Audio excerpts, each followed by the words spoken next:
نحمده ونصلي على رسوله الكريم اما بعد فاعوذ باللہ من الشیطان الرجیم بسم اللہ الرحمن الرحیم رب اشرح لی صدری ویسر لی امری واحلل عقدۃ من لسانی یفقہوا قولی۔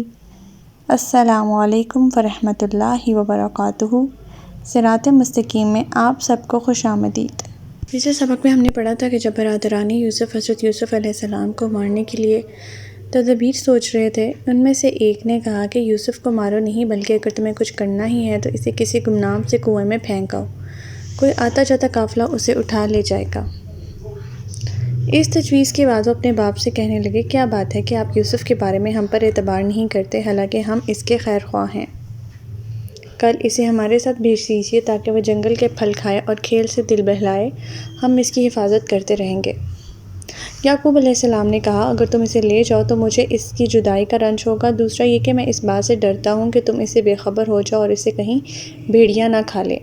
وہ کہنے لگے، ہم ایک طاقتور جماعت ہیں، اگر ہمارے ہوتے ہوئے اسے بھیڑیا کھا جائے تو ہم بڑے نقصان میں پڑ گئے۔ چنانچہ وہ یوسف علیہ السلام کو لے گئے اور اس بات پر اتفاق کر لیا کہ اسے کسی گمنام کنویں میں ڈال دیں گے۔ اس وقت ہم نے یوسف علیہ السلام کو وحی کی کہ ایک وقت ایسا آئے گا جب تم اپنے بھائیوں کو ان کی یہ حرکت جتلاؤ گے، یہاں تک کہ وہ تمہارے متعلق کچھ نہ جانتے ہوں گے۔ ہمارا آج کا سبق آیت نمبر 16 سے لے کر آیت نمبر 20 تک ہے، تو آج کا سبق شروع کرتے ہیں۔ بسم اللہ الرحمن الرحیم۔ وَجَاءُوا آبَاهُمْ عِشَاءً يَبْكُونَ، اور وہ رات کو روتے پیٹتے اپنے باپ کے پاس آئے۔ آیت نمبر 17۔ قَالُوا يَا أَبَانَا إِنَّا ذَهَبْنَا نَسْتَبِقُ وَتَرَكْنَا يُوسُفَ عِندَ مَتَاعِنَا فَأَكَلَهُ الذِّئْبُ وَمَا أَنْتَ بِمُؤْمِنٍ لَنَا وَلَوْ كُنَّا صَادِقِينَ۔ کہنے لگے، ہم دوڑ کے مقابلے میں ایک دوسرے سے آگے بڑھتے گئے اور یوسف کو ہم نے اپنے سامان کے پاس چھوڑ دیا تھا، اتنے میں ایک بھیڑیا آیا اور اسے کھا گیا، اور آپ تو ہماری بات پر یقین نہیں کریں گے خواہ ہم سچے ہی ہوں۔ جنگل میں برادران یوسف کے مشاغل بکریاں چرانے کے علاوہ دو قسم کے تھے۔ یہ دونوں ہی ان کے پیشے سے تعلق رکھتے تھے، ایک بھاگ دوڑ کا مقابلہ تاکہ وہ بوقت ضرورت کسی حملہ آور بھیڑیے کا تعاقب کر کے اسے بھگا سکیں، اور دوسرا تیر اندازی کا۔ سیدنا یوسف علیہ السلام کو اپنی سمجھ کے مطابق ٹھکانے لگا چکے، تو اب سوال یہ تھا کہ واپس جا کر باپ کو کیا جواب دیں گے، جو پہلے ہی ان پر اعتماد نہیں کر رہا تھا۔ لہٰذا اس بات کے سوا انہیں کوئی بہانہ نہ سوجا کہ جس کی طرف ان کے باپ نے اشارہ کیا تھا، چنانچہ انہوں نے سیدنا یوسف علیہ السلام کی قمیص اتاری، ایک ہرن یا بکری کو ذبح کیا، اس کے خون سے قمیص کو آلودہ کیا، اور کافی رات گئے اندھیرے میں روتے دھوتے آہو بکا کرتے گھر واپس آ کر باپ کو بتایا کہ ہم آپس میں بھاگ دوڑ میں مشغول ہو گئے اور یوسف کو اپنے کپڑوں اور سامان وغیرہ کے پاس بٹھا گئے۔ جب ہم دور نکل گئے تو ایک بھیڑیا آیا جس نے یوسف علیہ السلام کو پھاڑ کھایا اور اپنے اس ڈرامے کو سچ ثابت کرنے کے لیے سیدنا یوسف علیہ السلام کی خون آلودہ قمیص بھی پیش کر دی۔ آیت نمبر 18۔ وَجَاءُوا عَلَىٰ قَمِيصِهِ بَدَا مِن كَذِبٍ قَالَ بَلْ سَوَّلَتْ لَكُمْ أَنفُسُكُمْ أَمْرًا فَصَبْرٌ جَمِيلٌ وَاللَّهُ الْمُسْتَعَانُ عَلَىٰ مَا تَصِفُونَ، اور وہ یوسف کی قمیص پر جھوٹ موٹ کا خون بھی لگا کر لے آئے۔ یعقوب نے کہا، بات یوں نہیں، بلکہ تم لوگوں نے ایک بری بات کو بنا سنوار لیا ہے۔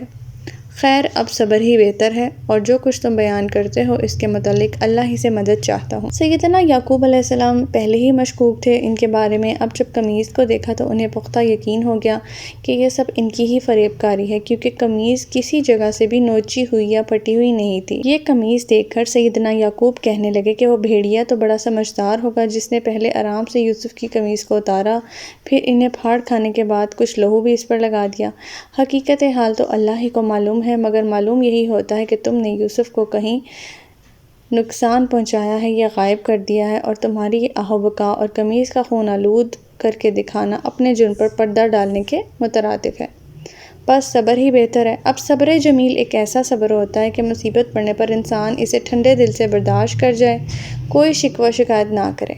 سیدنا یعقوب علیہ السلام نے اپنے بیٹوں سے یہ افسانہ سننے کے بعد ان پر کچھ تعرض نہ کیا، نہ ہی انہیں برا بھلا کہا کہ کہیں وہ کوئی اور ہی غلط حرکت نہ کر بیٹھیں۔ بس اتنا ہی کہا کہ میری فریاد تو اللہ ہی سے اور میں اسی سے مدد چاہتا ہوں۔ آیت نمبر 19 وَجَاءَتْ سَيَّارَةٌ فَأَرْسَلُوا وَارِدَهُمْ فَأَدْلَىٰ دَلْوَهُ قَالَ يَا بُشْرَىٰ هَٰذَا غُلَامٌ وَأَسَرُّوهُ بِضَاعَةً وَاللَّهُ عَلِيمٌ بِمَا يَعْمَلُونَ۔ پھر ایک قافلہ آیا جس نے اپنے پانی لانے والے کو پانی کی تلاش میں بھیجا۔ اس نے اس کنویں میں اپنا ڈول لٹکایا تو بول اٹھا، بڑی خوشی کی بات ہے، یہاں تو ایک لڑکا ہے۔ چنانچہ انہوں نے اسے بکاؤ مال سمجھ کر چھپا لیا اور جو کچھ وہ کر رہے تھے اللہ خوب جانتا تھا۔ اب جب برادران یوسف نے یوسف علیہ السلام کو ٹھکانے لگانے کے بعد ان کی خبر اور نگہداشت بھی رکھتے تھے، اتفاق سے ایک آدھ دن بعد ہی ایک قافلہ جو مدین سے مصر کی طرف جا رہا تھا وہاں سے گزرا۔ انہوں نے ایک آدمی کو پانی کی تلاش میں بھیجا، پھر جب وہ کنویں کے پاس پہنچا، پانی حاصل کرنے کی خاطر اپنا ڈول اس کنویں میں ڈالا تو یوسف اس ڈول میں بیٹھ گئے اور رسی کو مضبوطی سے پکڑ لیا۔ پانی کھینچنے والے نے جب ڈول اوپر کھینچا تو اس میں پانی کے بجائے ایک خوبصورت لڑکا دیکھا، جسے دیکھ کر وہ خوشی سے فوراً اپنے ساتھیوں کے پاس کیا کہنے لگا کہ یہ تو بڑا خوبصورت لڑکا مل گیا ہے۔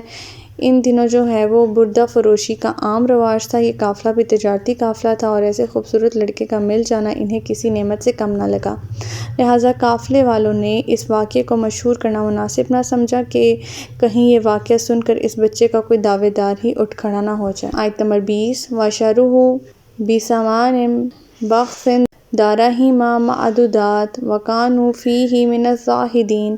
چنانچہ انہوں نے یوسف کو چند درہموں کے عوض حقیر سی قیمت میں بیچ ڈالا اور اس کے بارے میں انہیں اس سے زیادہ کچھ دلچسپی بھی نہ تھی۔ اب یہ برادران یوسف جو تھے وہ حضرت یوسف علیہ السلام کی خبر گیری بھی رکھتے تھے اور انہوں نے بروقت جھگڑا کرا کر دیا کہ یہ لڑکا ہمارا غلام ہے جو گھر سے بھاگ آیا ہے، ہم اس کی تلاش میں تھے۔ بالآخر انہوں نے اس قافلے والوں سے معمولی سی قیمت کے عوض اس کی سودا بازی کر لی، کیونکہ یہ جو رقم انہیں مل رہی تھی مفت میں ہی مل رہی تھی، لہٰذا انہوں نے اتنی قیمت کو بھی غنیمت سمجھا۔ اصل غرض تو ان کی یہی تھی کہ یوسف یہاں سے کسی دور ملک میں چلا جائے اور ان کا یہ مقصد پورا ہو رہا تھا۔ تو ہمارا آج کا سبق یہیں تک تھا۔ اللہ تعالیٰ سے دعا ہے کہ اللہ تعالیٰ قرآن پاک کے احکامات بھی ہمیں عمل پیرا ہونے کی توفیق عطا فرمائے۔ اللہ پاک ہمیں ہدایت دے کہ جس کے بعد گمراہی نہ ہو۔ ربنا لا تزغ قلوبنا بعد إذ هديتنا وهب لنا من لدنك رحمة إنك أنت الوهاب سبحانك اللهم وبحمدك نشهد أن لا إله إلا أنت أستغفرك وأتوب إليك۔ السلام علیکم ورحمۃ اللہ وبرکاتہ۔